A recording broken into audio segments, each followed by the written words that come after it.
स्वामी जी, क्या शास्त्रों में और संविधान में विरोधाभास है, मतैक्य नहीं है? और इसलिए तो ये विरोधाभास तो फिर हमेशा रहेगा। क्या विरोधाभास है? आप कह रहे हैं कि जो संविधान की गद्दी में बैठा हुआ है, हाँ, वो शास्त्र के हिसाब से होने वाली गद्दी में नहीं हो सकता, और जो शास्त्र वाली गद्दी में बैठा हुआ है वो संविधान वाली गद्दी में नहीं हो सकता। ठीक है। मतलब क्या इनमें विरोधाभास है क्या, हाँ जी, शास्त्र में और बिल्कुल, संविधान में? हाँ, बिल्कुल विरोधाभास है। धर्म शास्त्र की अपनी मर्यादा है, उसके काम करने का अलग तरीका है। तो जो शास्त्र को मानने वाले होंगे वो संविधान के हिसाब से नहीं चल सकते, और जो संविधान को मानने वाले होंगे क्या वो शास्त्र के हिसाब से नहीं चल सकते? देखिए, संविधान के मानने वाले शास्त्र के अनुसार कहाँ चल रहे हैं? आपको समान नागरिक संहिता क्यों बनाने की जरूरत पड़ रही है, बताओ? अगर शास्त्र और संविधान दोनों साथ साथ चल सकते हैं तो आप समान नागरिक संहिता के बारे में क्यों लंबे समय से सोच रहे हो, क्यों उसकी बात करते हो? समान नागरिक संहिता बनानी ही इसलिए पड़ रही है क्योंकि धर्म अलग रास्ते जा रहा है। और देखिए, धर्म जो है वो लोक के साथ परलोक को भी सोचता है, और संविधान में परलोक की कोई व्यवस्था नहीं है।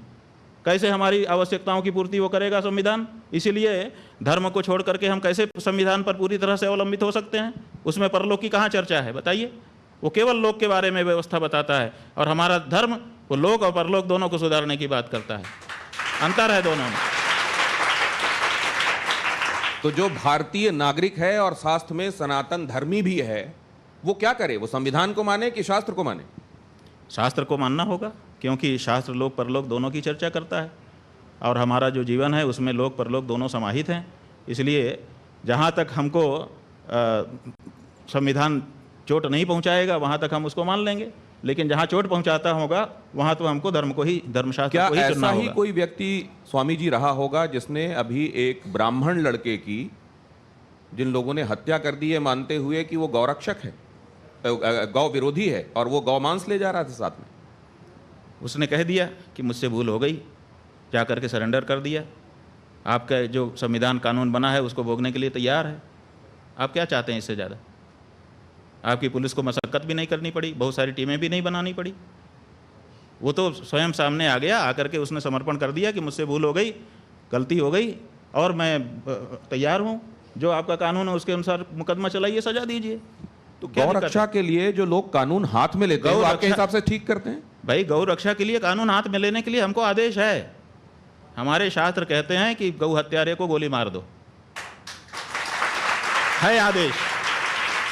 हमने अपने मन पे पत्थर रखा है और भारत की सरकार से अपेक्षा की है कि ये हमारे हृदय पर जो चोट है उसको दूर करेंगे। कानून दूर नहीं कर रहा है तो आखिर हिंदू कब तक ये सहता रहेगा? 75 से ज़्यादा साल हो गए, हम छाती पे पत्थर रख करके बैठे हैं कि हमारी माँ को मारा जा रहा है, कानून कुछ न कुछ हमारी मदद करेगा। लेकिन स्वामी जी, सड़कों पे गाय घूमती हैं। भाई, सड़कों पे गाय क्यों घूम रही है? सुन लीजिए जरा। क्योंकि आपने उसको पशु घोषित कर रखा है। और नहीं, और कूड़ा उसको पशु सूची से हटाइए, नहीं घूमेगी, हम गारंटी ले रहे हैं। हाँ, आपके कैमरे के माध्यम से रिकॉर्डिंग कर लीजिए। वो ठीक है, आप उसको पहले पशु सूची से हटा दीजिए, हम गारंटी ले रहे हैं, हम गारंटी ले रहे हैं, रिकॉर्डिंग करके रख लीजिए। लेकिन आप उसको पशु सूची से हटाइए। प्रेम कुमार जी को एक बार ले आऊं, उसके बाद अपनी जी आप एक्स्ट्रा कॉन्स्टिट्यूशनल नहीं हो जाएगा अगर हर नागरिक, हर धर्म, आप तो हिंदू धर्म के हर नागरिक नहीं, बहुमत। देखिए, आप हर नागरिक हमारी बात मत करिए जी। जो बहुमत का फैसला होता है आप वाले सिस्टम में वही माना जाता है। जिसके पास एक ज्यादा वोट आ जाएगा वो लाखों वोटों को व्यर्थ बना करके स्वयं जीत जाएगा। लेकिन कॉन्स्टिट्यूशन क्या है? बहुमत ही तो कॉन्स्टिट्यूशन है। पुलिस, बहुमत अगर होगा कॉन्स्टिट्यूशन बदल लोगे आप। लेकिन गौरक्षक दल, कॉन्स्टिट्यूशन बदलने के लिए 400 पार की बात करी जा रही थी ना। आपके पास बहुमत हो, कॉन्स्टिट्यूशन भी बदल लीजिए।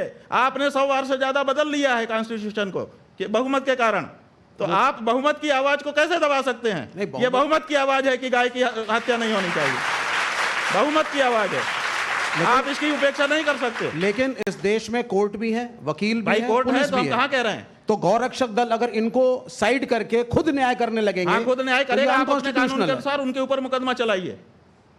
हम उसको मान रहे हैं कि हम जिस देश में हैं उसका कानून मानेंगे। हम भारत में हैं, भारत का जो कानून है कि हमने हत्या की है तो उसके लिए हमको दंड जो तय मिले, वही तो हम कह रहे हैं कि उस व्यक्ति से गोली चल गई, उसने कहा कि मुझसे गलती हो गई है, इससे ज्यादा क्या करेगा वो? स्वामी जी, लेकिन वो कानून को पालन ही तो कर रहा है, और क्या कर रहा है? स्वामी जी, अगर आप कह रहे हैं कि शास्त्र के हिसाब से चलना चाहिए तो दूसरे धर्मों के भी तो शास्त्र हैं, वो अपने हिसाब से चलेंगे। हाँ, तो चले ना, कहाँ मना कर रहे हैं? हम कहाँ मना कर रहे हैं, बिल्कुल हम यही चाहते हैं कि वो भी अपने शास्त्र के अनुसार चलें। क्यों नहीं अपने शास्त्र के अनुसार चलते हैं? उनके शास्त्र में लिखा रहा है कि सबसे उत्तम निवास वो है जहाँ पर पूरी तरह से इस्लाम हो। तो पूरी तरह से जहाँ इस्लाम है वहाँ क्यों नहीं चले जाते हैं? बताओ,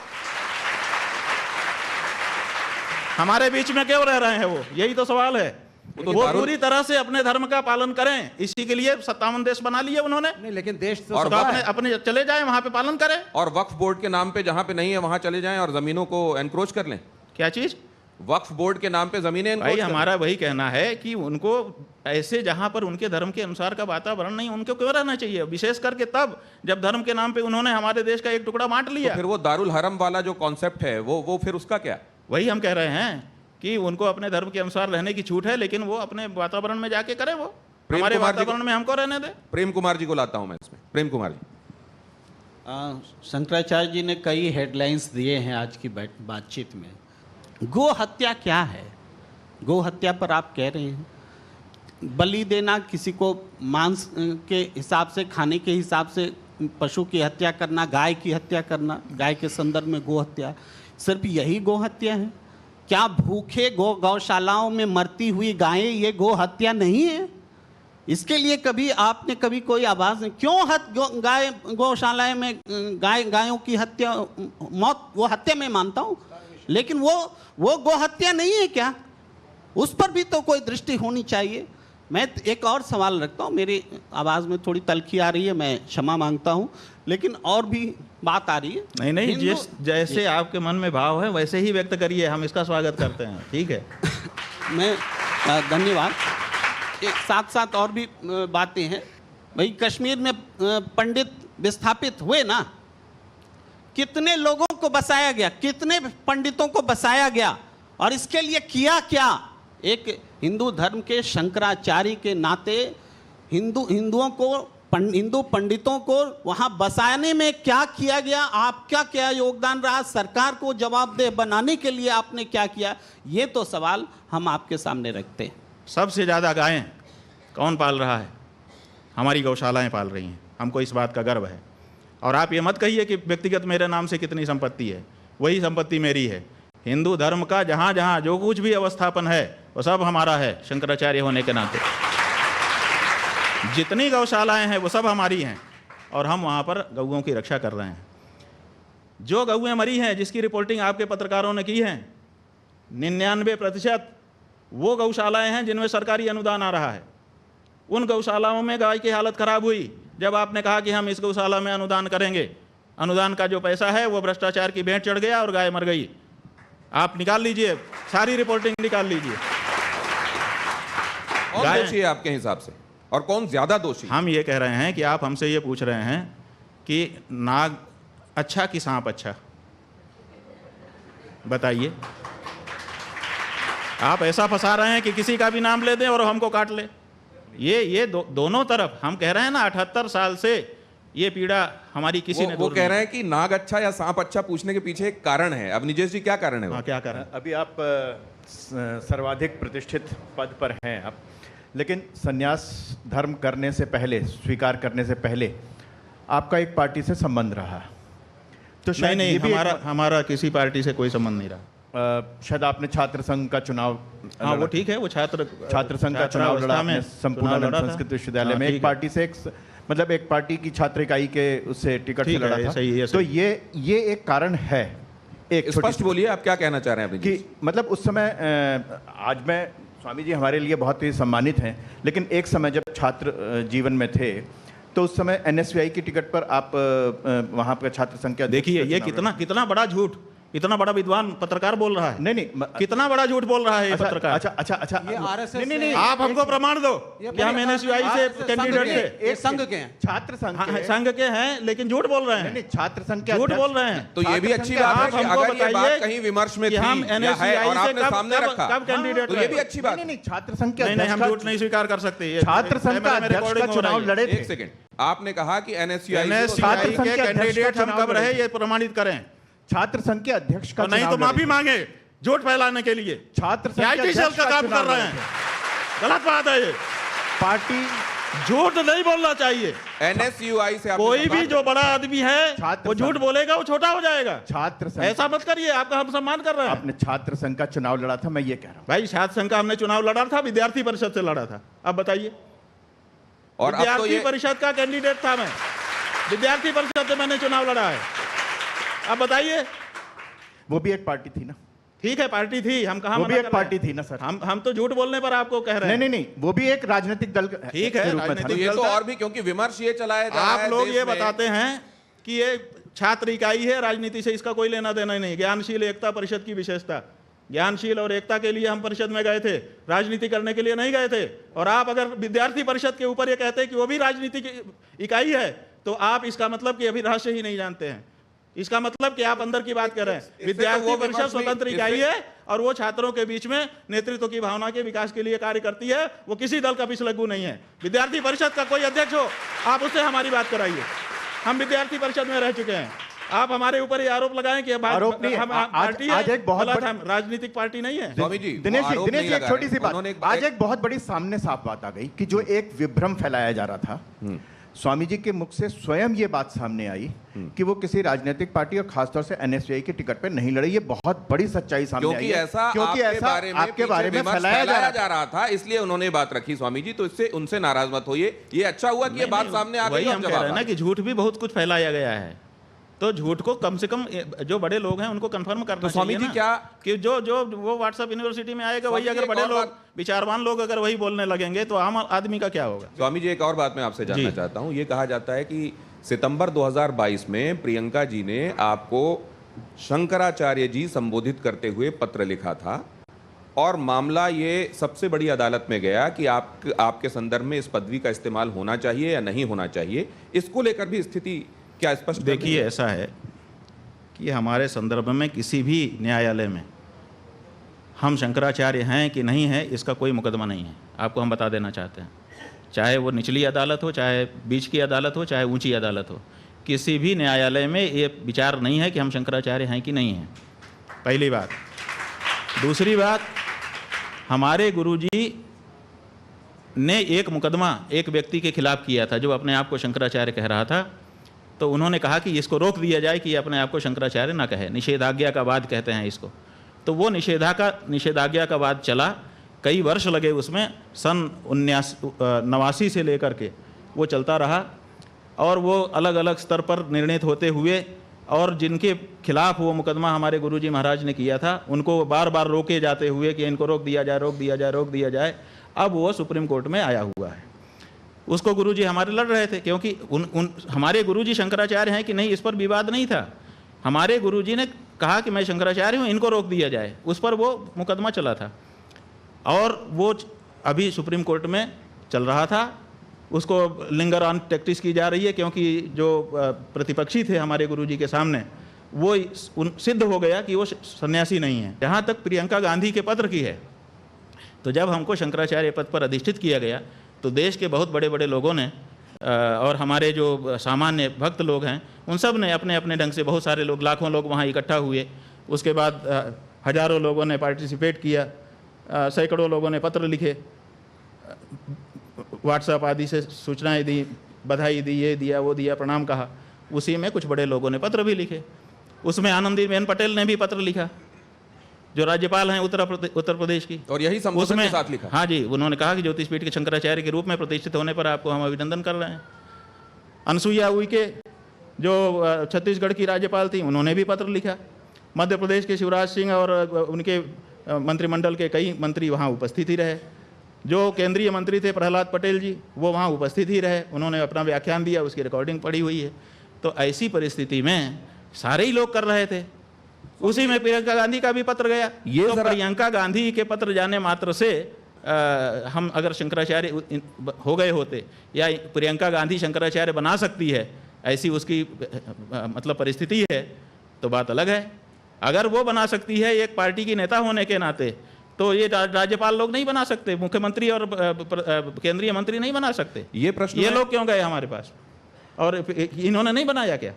तो ये जो है केवल एक प्रियंका गांधी का पत्र निकाल करके उतने मंच में से और उसको कोई दिखाए और उसको आप लोग फिर लगातार पब्लिश करें इसीलिए तो 10 करोड़ का मानहानि का दावा हमने हाई कोर्ट में किया है।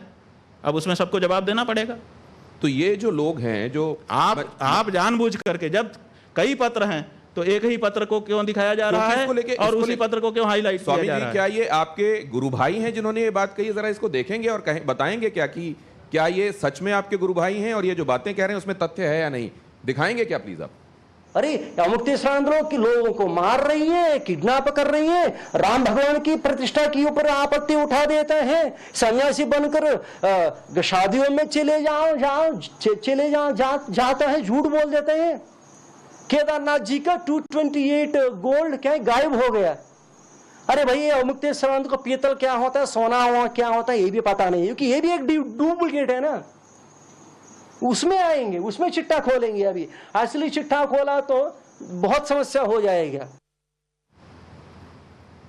देखिए, ये है वो।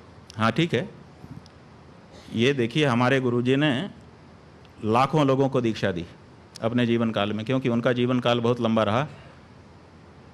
1940 से वो महात्मा हो गए थे और उनके शिष्य बनने लगे थे। आप समझिए कितना लंबा। उनका 80 साल से अधिक का सन्यासी जीवन था और आरंभ काल से ही उनके प्रति लोगों का आकर्षण था। लाखों लोगों को उन्होंने दीक्षित किया। कौन उनका शिष्य है, कौन शिष्य नहीं है, वो अलग बात है। लेकिन हमारे यहाँ ये सन्यास में नियम है कि गुरु जिसको ये दंड है, देखिए, ये दंड जिसको अपने हाथ से पकड़ाता है वो उसका दंडी सन्यासी शिष्य माना जाता है। और ये हमारे गुरुजी के 3 ही शिष्य थे। एक का अब देह छूट चुका है, 2 हम लोग हैं, एक द्वारका के शंकराचार्य जी हैं, एक हम हैं। इनके अलावा किसी को महाराज श्री ने अपने हाथ से दंड नहीं दिया, इसलिए उनका कोई दंडी सन्यासी शिष्य नहीं। तो ये व्यक्ति जो है गुरुजी का दंडी सन्यासी शिष्य नहीं है, एक बात। दूसरे, वो कह रहा है कि ये लोगों को मार रहे हैं। आप बताइए, मार रहे हैं तो कभी तो कोई रिपोर्ट करता? आप लोग पत्रकार हैं, कहीं तो आता कि भाई इन्होंने हत्या कर दी? कहीं किसी थाने में तो दर्ज होता हमारे खिलाफ कि इन्होंने हत्या की है? वो नहीं दिखा रहा है। फिर कह रहा है ये किडनैप कर रहे हैं लोगों को। किडनैपिंग का कोई केस हमारे खिलाफ अभी तक उसने दिखाया नहीं।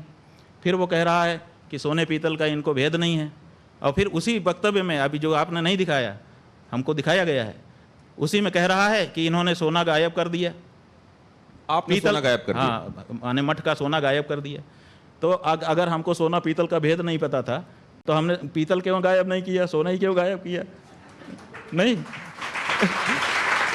माने खुद की बात पे स्थिर नहीं रह पा रहा है वो। और फिर वो कहता है कि 228 किलो सोने की बात करते हैं।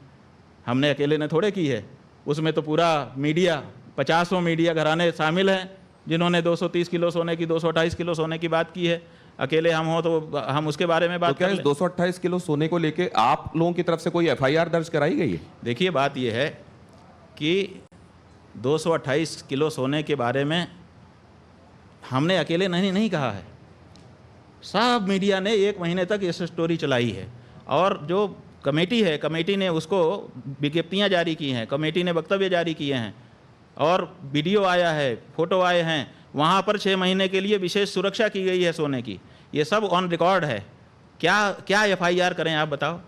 हमारा ही मंदिर है भाई, शंकराचार्य के रूप में हमारा मंदिर है बद्रीनाथ केदारनाथ। शंकराचार्य जी ने उसका उद्धार किया है और हमारी ही कमेटी है। हम किसके खिलाफ FIR करें? आप बताइए। हमने जो हमको कहना था कहा और साफ साफ कहा। और हमने क्या कहा? हमने किसी चोर नहीं कहा। हमने कहा भाई ये बातें बहुत ज़्यादा उठ रही हैं, इस पर जांच करा लेना चाहिए। तो जांच नहीं करा रहे हैं। और वो जो मंत्री जी हैं उन्होंने आकर के कहा हम तो मुकदमा तैयार कर दिए थे, क्योंकि हमको जो कमेटी के अध्यक्ष हैं बद्रीनाथ केदारनाथ मंदिर समिति के, उन्होंने एक वक्तव्य के माध्यम से हमको कहा कि हम उनसे अनुरोध भी कर रहे हैं और चुनौती भी कर रहे हैं। तो आप बताइए, 2 शब्द कहा उन्होंने कि हम अनुरोध कर रहे हैं और चुनौती भी दे रहे हैं कि वो अगर उनके पास कोई प्रमाण है तो न्यायालय में जाएं। तो हमने सोचा कि भाई अब इसमें से कौन सा शब्द पकड़ें, तो हमने अनुरोध वाला पकड़ा कि उन्होंने अनुरोध किया है, चुनौती तो उनकी क्या हम स्वीकार करें, कोई विद्वान होता तो स्वीकार कर दे। तो हमने अनुरोध वाला पकड़ा और हमने मुकदमा तैयार कर दिया। हमारे वकील मुकदमा करने ही जा रहे थे, तब तक वहाँ केदारनाथ में आपदा आ गई। बहुत सारे लोग परेशान होने लगे, तो हम लोग उसमें मन लगाए। और फिर हमारे वकीलों ने भी कहा कि ऐसी परिस्थिति में अपने लोग जाएंगे अच्छा नहीं लगेगा। फिर अभी जब वो बात शांत हुई, फिर से यात्रा शुरू हो गई, तो फिर हमने वकील को कहा कि भाई अब डाल दिया जाए। तो उन्होंने कहा कि जो मंत्री जी हैं वो कह रहे हैं कि हमने जांच करा ली है, सरकार के पास हमारी जांच पड़ी हुई है, हम उसको सार्वजनिक करेंगे। तो अब हम प्रतीक्षा कर रहे हैं कि वो अपने जांच की रिपोर्ट सार्वजनिक करें, उसका अध्ययन करके तब हम करेंगे, जो कुछ करना होगा हम करेंगे।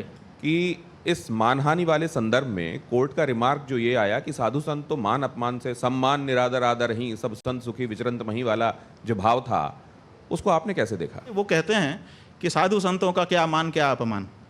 तो सवाल ये है कि जो लोग कानून बना रहे थे मानहानि के, क्या वो लोग आपसे कम जानकार थे कानून के? उसी समय क्यों उसी में एक क्लाज नहीं जोड़ दिया गया कि साधु संतों के लिए ये कानून लागू नहीं होगा, क्योंकि वो तो मान अपमान से परे हैं। एक सन्यासी अपने मान अपमान से ऊपर है,